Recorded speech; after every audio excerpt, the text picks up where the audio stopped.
Produksi cengkeh di Aceh terus meningkat, tetapi diutamakan untuk konsumsi dalam negeri. Pemilik kebun cengkeh yang luas bukan cuma masyarakat, tetapi juga para pejabat daerah setempat.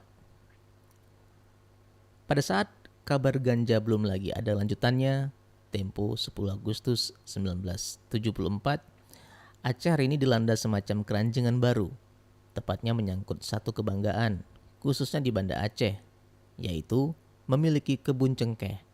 Artinya akan meningkatkan martabat dalam segala hal. Malah ada ukuran orang kawin sekarang bukan lagi berdasarkan emas atau mahar, tapi berapa luas kebun cengkehnya. Demikian kata Yusuf Ubid, tadinya seorang wartawan, namun kini mencoba adu untung sebagai penanam cengkeh. Tak heran bila keranjingan ini juga menimpa pegawai setempat, pejabat, tokoh, pemuda, mahasiswa yang merangkap pedagang. Daerah garapan itu terletak di Loknga, hanya beberapa kilometer di barat kota Madya Banda Aceh. Penduduk yang pelan-pelan terdesak dan mulai merayaki kaki bukit juga menanam cengkeh sebagai usaha baru.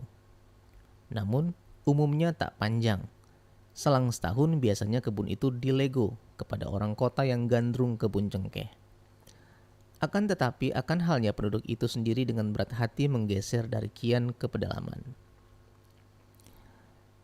Begitu di Banda Aceh, mirip pula di Sabang. Pulau ini bukan cuma tersohor sebagai daerah pelabuhan bebas, tapi juga turut gaduh dengan usaha cengkeh mencengkeh. Beberapa pengusaha Tionghoa kini mulai rajin melirik ke sini, yang dengan berani tanpa banyak cincong langsung menyeruduk ke Sabang bila mendengar ada orang ingin menjual kebun cengkeh. Mudah dimengerti, sebab di Banda Aceh sendiri kondisi mereka rada sulit. Seperti diungkapkan Hakelsa, seorang pengusaha kebun cengkeh di Loknga dan punya beberapa toko emas di Banda Aceh. Ia mengatakan Tionghoa sulit bersaing di sini. Tapi, apa juga gunjingan yang timbul di seputar nafsu bercengkeh-cengkeh ini? Nasib baik konon sedang menanti di depan. Seperti dibayangkan pejabat perwakilan Departemen Perdagangan Banda Aceh, Dr. Andes Imran Asyik. Ini bukan ramalan, tapi animo masyarakat untuk mengusahakan cengkeh akan cukup hebat.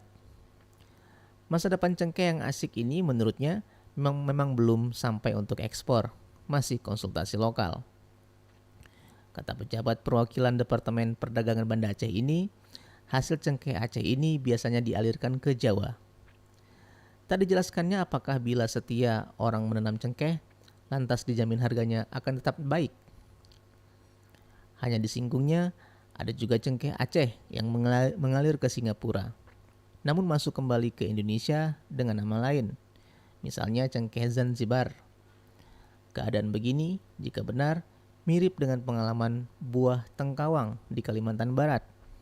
Salah satu-satunya penghasil bahan mentah kosmetik itu di belahan Asia ini, tapi sering sesampainya di Singapura diberi cap Singapore Quality. Pasalnya, hanya pada ketelitian memilih, tak lebih dari itu. Ibarat pameo, lembu punya susu, kerbau punya nama. Begitu sering menjadi nasib hasil bumi di Indonesia ini. Hal begini nampaknya lebih berkisar pada kurangnya keahlian.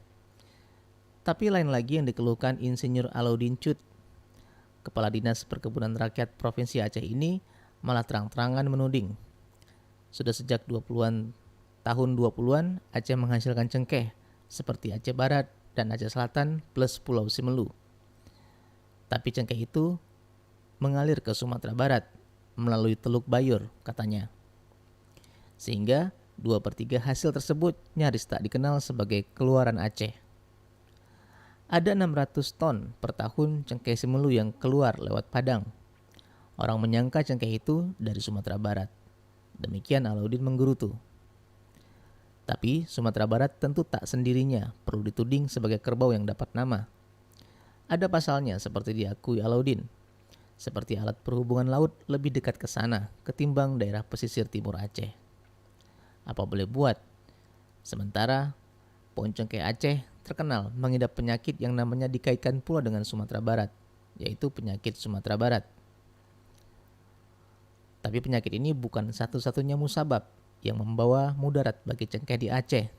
Meski seperti dikemukakan Alauddin, penyakit itu mendadak datang dan sukar diobat. Penyebab lain matinya cengkeh di sini ialah karena petikannya tidak betul, selain ada penyakit penggesek batang. Bah penanaman cengkeh yang melanda Aceh sekarang tidak dapat lagi bagai berkejaran dengan pembibitan yang dilakukan Dinas Perkebunan Rakyat. Angin baik ini kemudian dimanfaatkan dengan menggalakkan pembibitan di daerah Tapak Tuan, Tangkanan Susun, Tenom, Lamno, Uli Karing Selemum, Parum di Pidi, Biren, Cunda, Sabang, dan Birem Rayau di Aceh Timur. Sebegitu jauh pembibitan berhasil dilaksanakan sekitar 445.000 batang, sedang permintaan mencapai 800.000 batang, kata Alauddin. Saat ini, untuk seluruh hasil cengkeh meliputi 1.200 ton per tahun.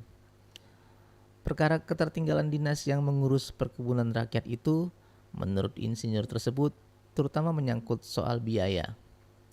Namun begitu, menilik semangat yang menyala dalam berkebun cengkeh ini, maka pada tahun 1974 hingga 1975, mereka harus bisa menyediakan bibit sampai 60.000 biji, katanya. Pembagian bibit cengkeh ini terbilang subsidi, dan para petani itu kemudian didaftar. Tak dijelaskan secara terperinci sudah berapa jumlah persis petani cengkeh di seantero Aceh sekarang, hanya ditambahkan selama musim biji itu dinas juga mendapatkan bantuan pusat sampai 500.000 batang. Tapi benarkah bayangan kemakmuran rakyat Aceh patut bertumbuh di pohon cengkeh? Ini tampaknya masih wallahu alam. Menilik yang luas kebunnya bukan milik kalangan masyarakat jelata, melainkan para pejabat juga. Sementara di Sabang, ramai diguncingkan tentang sulitnya mendapatkan tenaga pemetik cengkeh berpengalaman. Belum lagi dicatat hasil pada tahun-tahun belakangan ini. Di Semelu hasilnya mulai agak menurun. Ini tentu saja satu soal yang mesti dipecahkan sebelum terlanjur masuknya keranjingan penggarap yang gaib-gaib lewat pohon cengkeh. Arsip Majalah Tempo, 5 Oktober 1974.